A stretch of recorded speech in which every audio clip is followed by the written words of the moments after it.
Benghazi cover-up is unraveling. That's what I'd like to talk about today. You know, I was shocked when I went online today and looked at the New York Times, the Wall Street Journal even. Nobody put the Benghazi hearings on the front page. And yet, what emerged at those hearings is that we were duped 8 weeks before the election, and Obama and his people knew that what they were saying was false. 8 weeks before the election, as you'll recall, after the attack in Benghazi, Obama talked about how this was a movie that inspired a demonstration that led to violence that resulted in Chris Stevens, our ambassador, getting killed. And of course it wasn't. It was an attack timed for the anniversary of 9/11 that happened to occur simultaneously with a demonstration about the movie in Egypt that did not lead to any American fatalities. And the administration tried to combine them and use the movie as a cover-up. And the goal of this was to rebut, was to reinforce, rather, the concept that Al-Qaeda's dead as the key accomplishment of Obama's foreign policy.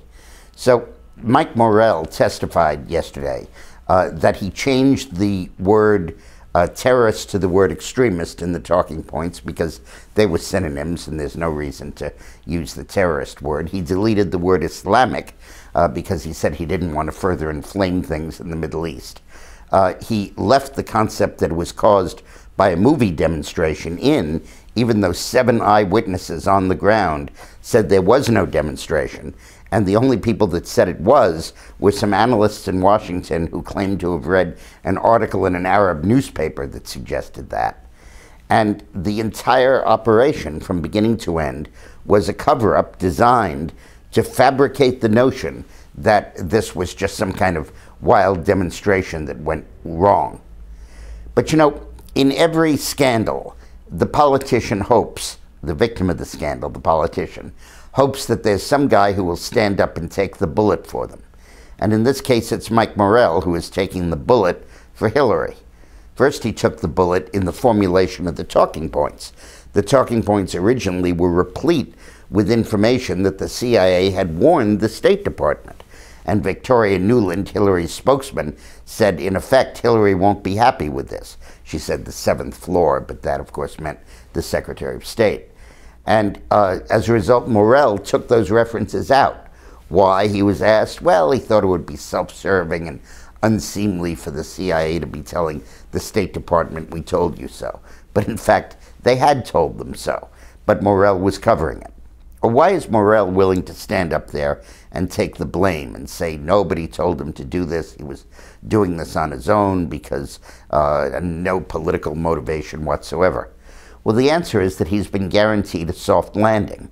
Morell went in June, when he resigned, to a group called Beacon Global Communications, which is a consulting firm that was set up by ex-members of the Obama-Hillary administration.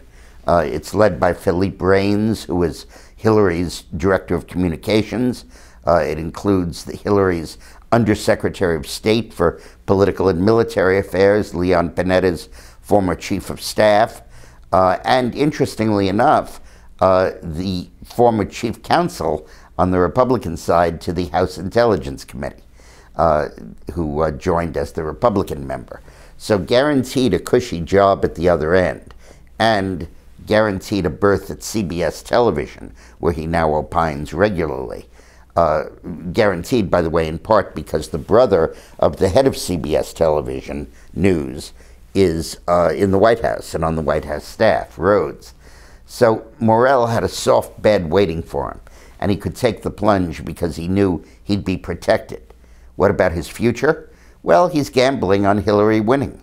He's gambling that Hillary will be president, and then he'll be rewarded in heaven for his sacrifice now. Mike Morell is truly the Webb Hubble of the Benghazi scandal, replete with a payoff to keep silent and to toe the party line. Well, where do we go from now on Benghazi? Well, the first thing we need to know is why we had 30 CIA operatives there in the first place. That could have been part of an arms deal to arm the Syrian rebels in violation of congressional edicts, which would be illegal. Secondly, we need to know why Hillary, who was gallivanting around the globe, racking up frequent flyer miles, did not take seriously enough her main job, which was to protect the State Department employees around the world, and did not respond to the warnings. We also need to know why military reinforcements were not sent to Benghazi. And the answer probably really is that we didn't want to make a big deal out of it, and we were hoping that we'd be able to skate by and just call it a demonstration because of Obama's political needs. We'll be following this story, so stay in touch with the videos, and we'll translate what the officials are saying and tell you the truth. Thanks for watching.